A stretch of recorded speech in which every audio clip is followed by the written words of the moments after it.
Hi, welcome to this tutorial, and today we are continuing with the variable declarations.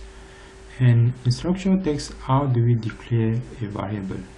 Before that, we need to see how identifiers are written, some rules regulating the namings of variables or identifier in general in structured text.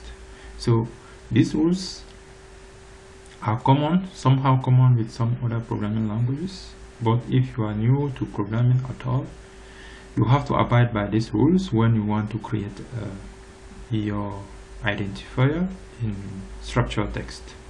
That said, there is no length limitations in Codesys.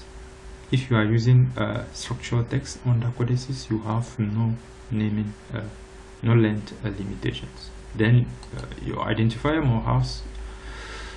must have letters and numbers, and name must start with a letter, so you cannot write something that starts with a number. Then you only have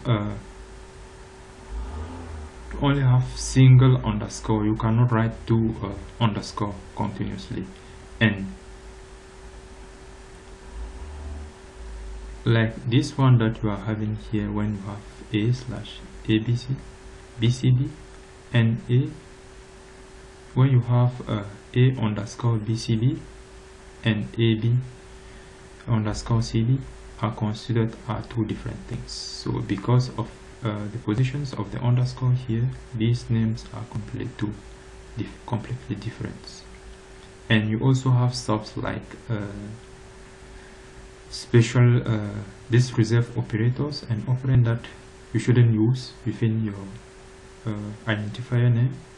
And yeah,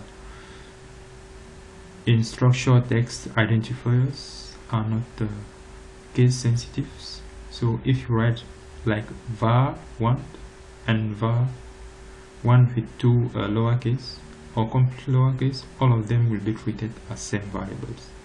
They are not case sensitive like in C or C++. An identifier must not be duplicated locally, so they must be unique. And yeah, these are some of the things that you have to be aware of.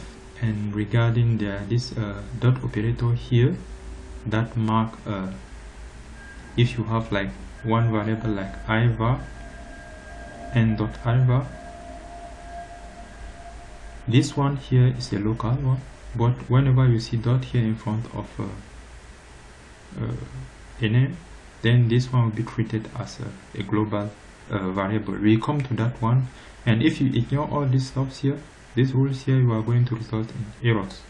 So how do you practically do that one in Codesys? In Codesys, you have your task like this. This is your program unit.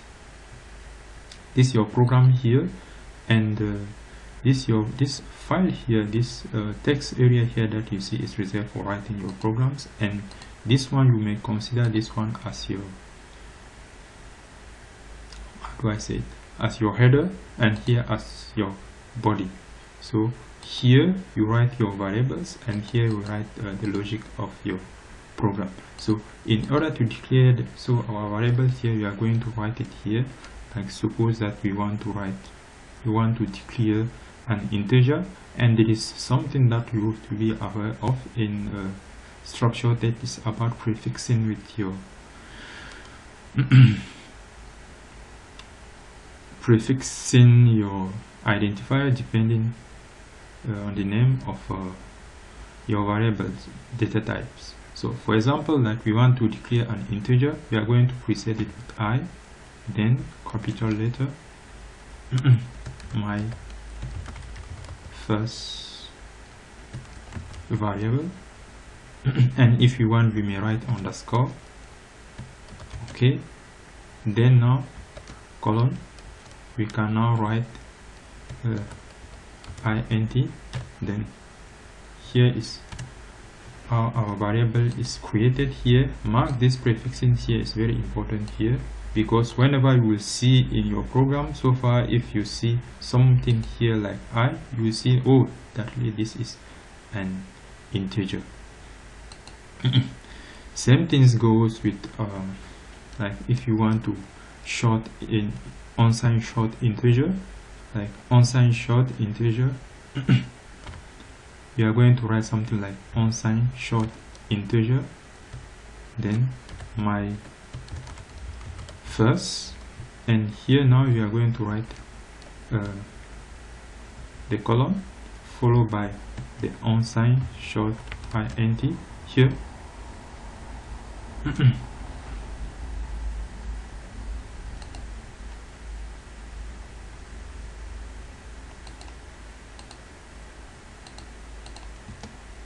Sorry.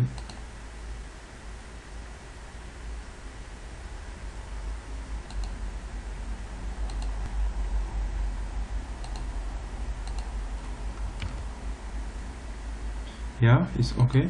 So this is our unsigned short integer.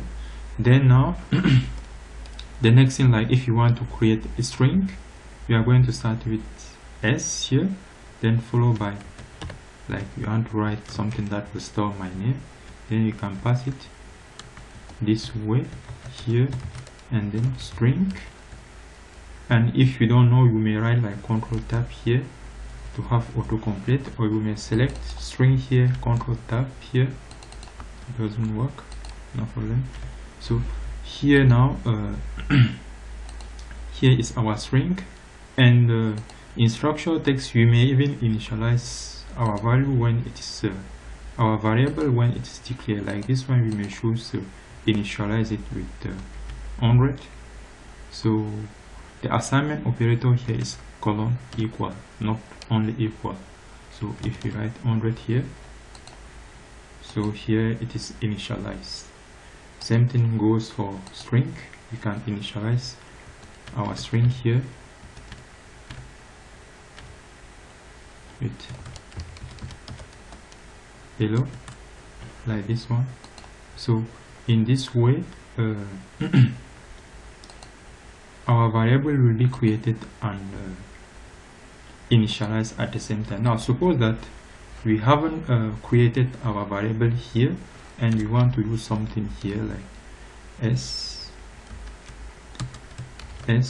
Nemo here. So what will happen there? If you right click here, now you see like, okay, there's nothing. If we type equal, if we type we press on the enter to enter, now this pop-up window will come up, and here we may choose our data type from here. Like we may now choose from here which definition do you want exactly for our data type. You want it to be a real, okay, you want to create a real. Do you want to initialize it or enter the address? Do you want to write the comments, or do you want to write all this flag? We come to that one. What's the scope of your variable? So all this stuff here of this stuff here, you may enter them here, but today as a focus is the variable declaration. So that is it. If we enter, okay, now you can see that our real is created here now. So here is how we deal with the variable declaration identifiers in structural text.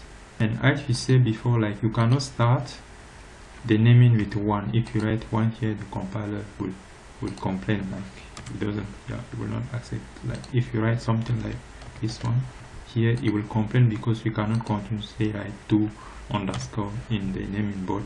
We may write something like this one, yeah, there is no problem, but you cannot continuously write 2 underscore. So these are some of the rules that you have to get used to, especially prefixing followed by a capital letter.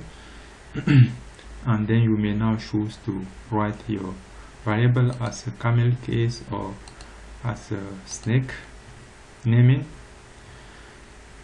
If you are familiar with programming, you should be aware of these things. So yeah, that is it for this tutorial. Sorry for making it so long, and stay tuned for the next chapter.